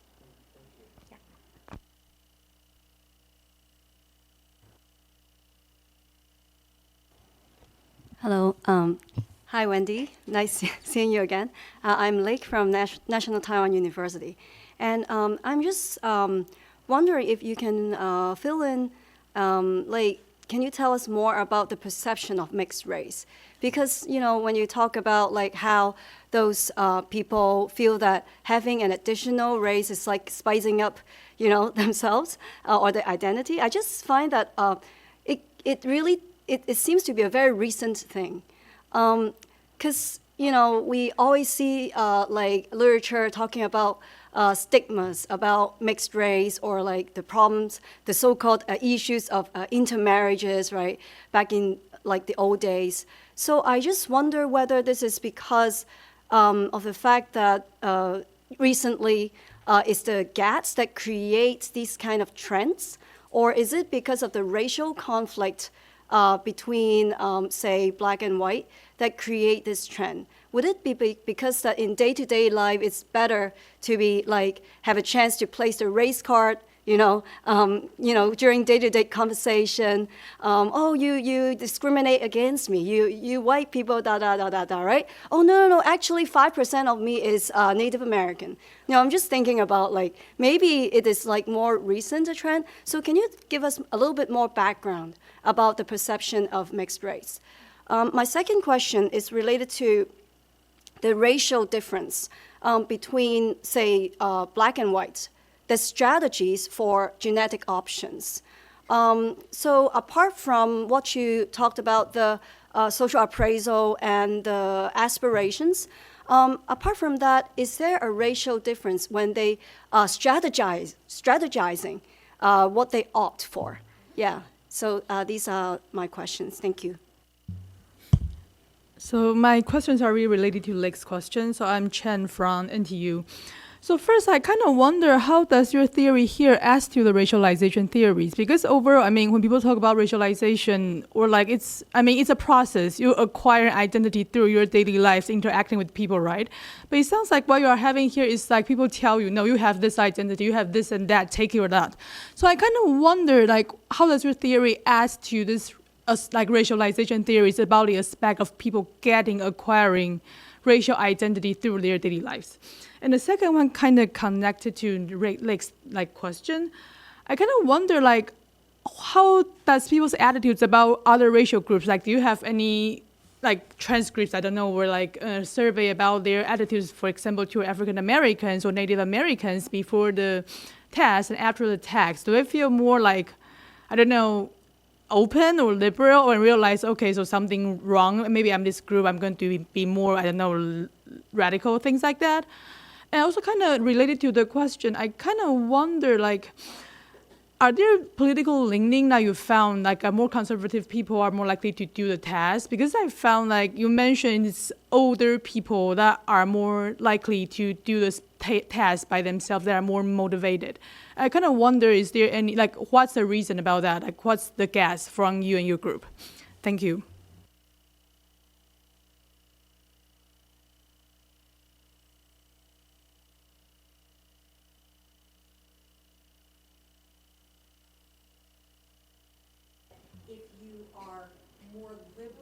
No, it's more are you going to be more liberal or realize, okay, so maybe now I'm Native American, so maybe I should care more about the social issues regarding to this group, the attitudes change?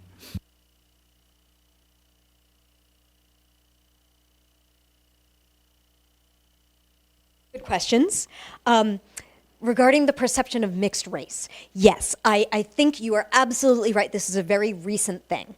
I think that this is something that is probably within the last 40 years. I want to say since the 80s or the 90s, the idea that being mixed race is desirable, attractive, rather than stigmatized. And this is a change, I think, that has happened. So it's something that happened well before GATs. It's not that GATs are doing this, but I think that GATs makes it easier for people to identify as mixed race who would not have identified that way before. I think that what has led to this change is a few things. First of all, maybe in so there has been what in the US we call an interracial baby boom, right? So after 1969, the US Supreme Court said that it was illegal to ban interracial marriage. There were more people who had interracial marriage and more multiracial people were born. So the size of the mixed race population has increased. It's still small, but it is increasing in the US. Also, I would say in the 90s, there was a lot of attention to being mixed race or multiracial as sort of the new face of America. I think of many different magazine covers that had this story. They had a picture of someone who you couldn't quite tell what race they are. And they said, is this the future of America, the face of the future America? And they often talked about how attractive multiracial people were. So there's this perception as well. I think that, you mentioned at the very beginning in your comments, the one-drop rule, right? The idea that somebody who has any amount of African ancestry is seen as black in the US. I am doing research now that shows that that is no longer the case.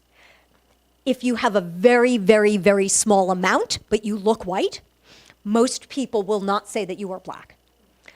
You have to have more than a tiny drop to be seen as black. And I think it has become more about experience, about racialization, and more discussion about lived experience. Do you have the lived experience of discrimination versus someone who might be white passing, even if they have some black ancestry? So I think that is a shift that has happened, and GATs have sped it along.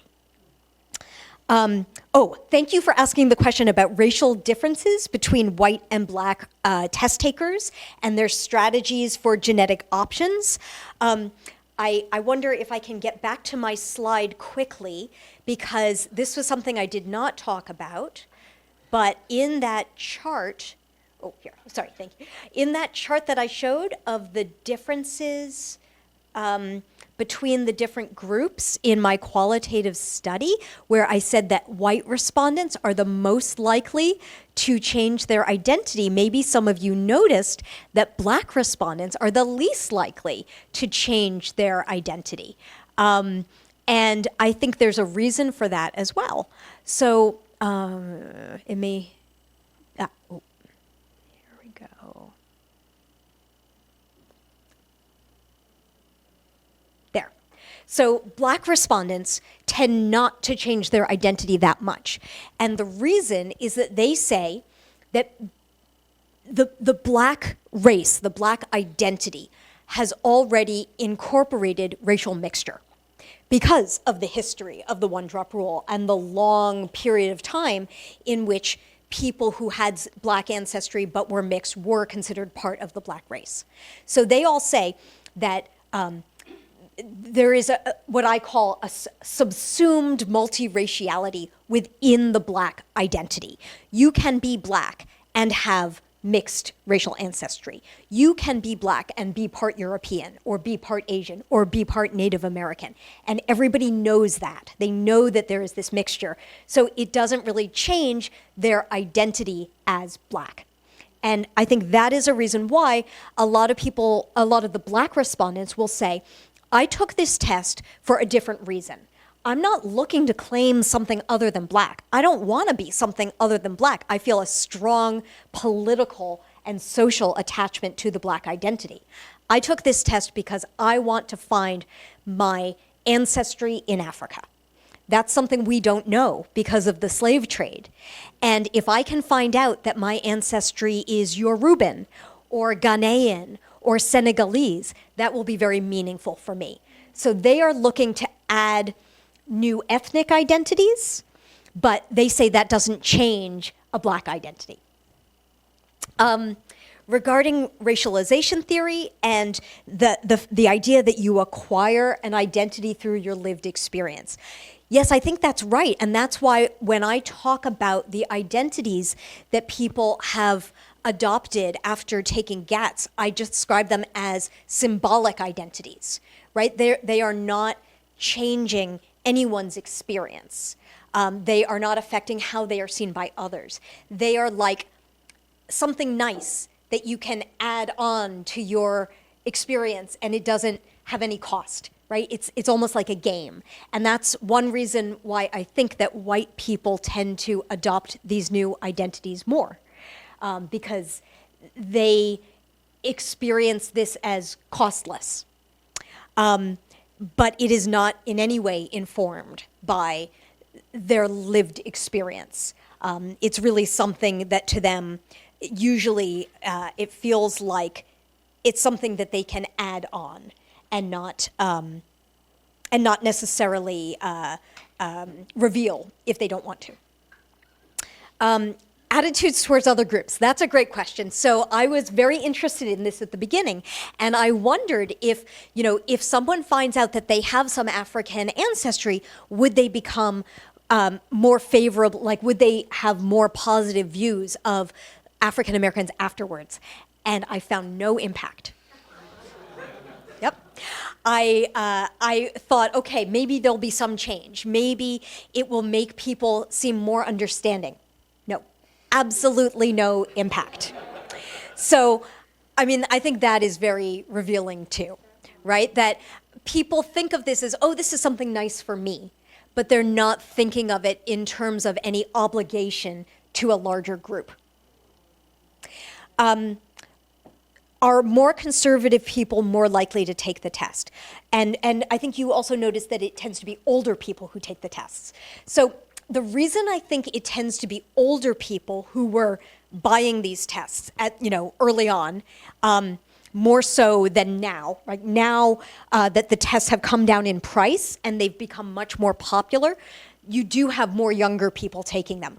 But at the beginning, it was people who were very interested in genealogy and did a lot of genealogical research. They saw these tests as a tool to help them expand their family tree and their genealogical research because they could communicate with people that they matched to through the tests. Many of the testing companies will also tell you, oh, here is a list of all the people that you are a genetic match with. This is a distant relative. Maybe this is a fourth cousin or a fifth cousin or maybe a second cousin. And so people would take the tests in order to communicate with those people and compare family trees and try to extend their genealogical research. And many of the people who are interested in genealogy tend to be older, partly because they're retired and they have time on their hands. Genealogy takes a lot of time. I know because I like to do it and I don't have time to do as much as I would like. But also I think that as people get older, they want to have this information to pass down to their children, and maybe that's another reason. But in terms of people being more conservative, I don't think that people who are more politically conservative are more likely to take the test necessarily, except that maybe people who are slightly more conservative or live in the South, maybe they have less information about their ancestry. So there is a connection between living in the South, not knowing where your ancestors are from, and political conservatism. So all of those things are correlated, and it's hard to pick apart, what is driving what. But we have seen, there was a study that was done by a researcher at Stanford named Aaliyah Saperstein, which surveyed people who, and some of them had taken genetic ancestry tests. And what they found was that the people who took the genetic ancestry tests were more likely to be third or later generation in the US. So it's not the children of immigrants or the first generation taking these tests. And I think that that is probably what's driving it.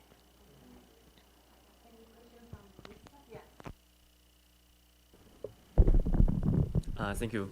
I'm John, student from NCCU, And I think your research is more focused on American white people, but my question is about ancient people. I think ancient identity are usually more stable because ancient identity is more clear than others.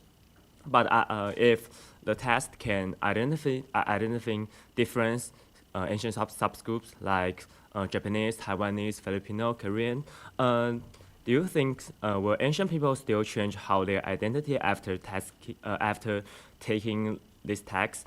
For example, if I grew up thinks of myself as Taiwanese, but the test show my ancestors were actually maybe Japanese or Filipino, could that make some ancient people start identifying as Japanese instead?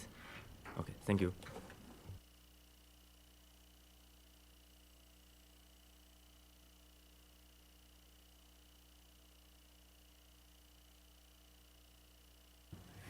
Thank you for the fantastic presentation.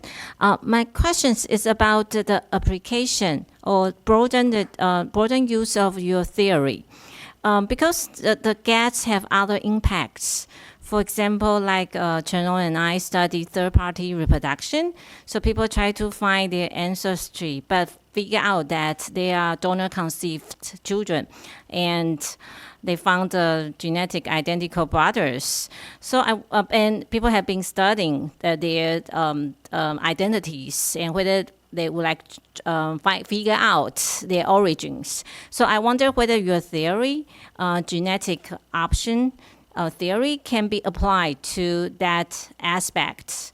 Also, the genetic testing has been used in many aspects, like to figure out whether you have the genes, the probability of a gene like Alzheimer's disease or breast cancers.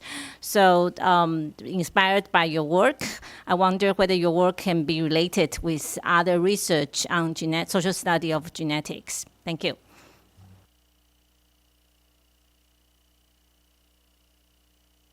Great. Thank you both. So regarding the question on Asian identity and whether Asians who take the test might also change their identity if they maybe always thought of themselves as Chinese, but then the test shows that they have some maybe Japanese ancestry or Korean.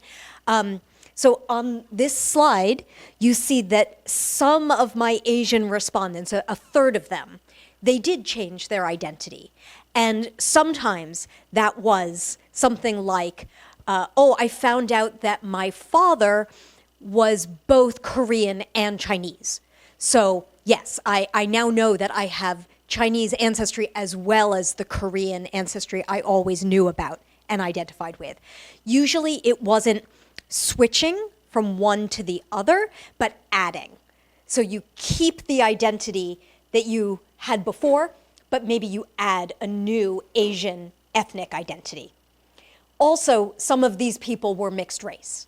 So they may also be adding something other than an Asian identity. They might be adding a European ancestry if they find out that they knew that they were mixed Asian and white, and then they find out that the European ancestry is Scottish. So maybe they add the Scottish identity as well. And one interesting thing I'll say is that you're right. I think that Asian identity is more stable than many of the European ethnic identities in the US. But there's also a lot of intermarriage of Asian people in the United States, and of the children who have European and Asian ancestry, there is actually more fluidity than among other groups. Does my theory apply to other aspects of how these tests are used or how they might be understood in society? Great question. So I am just now starting to look at finding relatives and how people think about family. You're right that some people will use the tests because they know they were adopted and they want to find biological relatives. Some people get a complete surprise. They don't think that they are adopted or have any surprises, and then they find out through taking the test that they were donor conceived, or they were adopted, or their father is not their biological father. And so that's a big surprise to many people. And I'm very interested in how do they react to that information. So and this is very new, so I'm just starting the analysis. It's not very advanced, but what I am starting to find is that, especially when it comes to close relatives, like your biological parents or your children, when people find out that if they find a donor, that they were donor conceived, they believe it. If they find out that the person they think is their father is not their biological father, they believe that information. So they're not questioning that. But what do they do about it? Do they reach out to the family members? Do they build a relationship? Do they start to think of them as family? I do think that is also influenced by their motivations and their desires. And it's not really about their desires for identity, but it's their desires for family connections. And I know that some scholars who do research on family and genetics, they talk about how in definitions of the family, there is often a sense that people privilege genetic or biological connections, but really family is much more than that. We have relatives by marriage. We have affective relationships where we feel very close to someone, even though they're not a blood relative. And those are important too. And family is also about the relationships we build. So I think that people are still exercising some choice in whether they build those relationships with the family members they discover. And I found a big difference in whether people took the tests because they wanted to find this information, or they took the test for other reasons and they're not really interested in the family members. But I will talk about this a little bit more at the talk at the Taiwanese Sociological Association meeting this weekend. Yes. Regarding health. So I have not looked at health information intentionally. I did not want I didn't want my respondents, especially in the randomized controlled trial, to get health information for ethical reasons. I didn't want to be providing them with information that could tell them they were at risk of a disease. And maybe they don't want to know that. Some of the respondents in my qualitative study did want to get the health information, or even took these tests to get health risk information. And I asked them some questions about, do they think this information matters? Would they tell their doctor? Do they believe it? But because most of the people that I talk with don't have health information, I'm not really able to say very much about that. And I know that other researchers have. My guess is, if I were to speculate, that people also have very different social reactions to the health information. And that some people may completely change everything about their lives because they think they are at risk of Parkinson's disease. And other people might get the same result and they say, it's just a probability, it doesn't mean anything. And that they bring their social interpretation to that information in a similar kind of way. Okay, thank you so much for Professor Roth for the wonderful talk and engaging discussions, and thanks for the audience for the interesting, fascinating questions. So please join me once again in thanking Professor Roth sharing her work and insight with us today. And please continue to follow the Medicine, Technology, and Social Society Research Team's events. And And also please stay for another minute and we will take a group question together.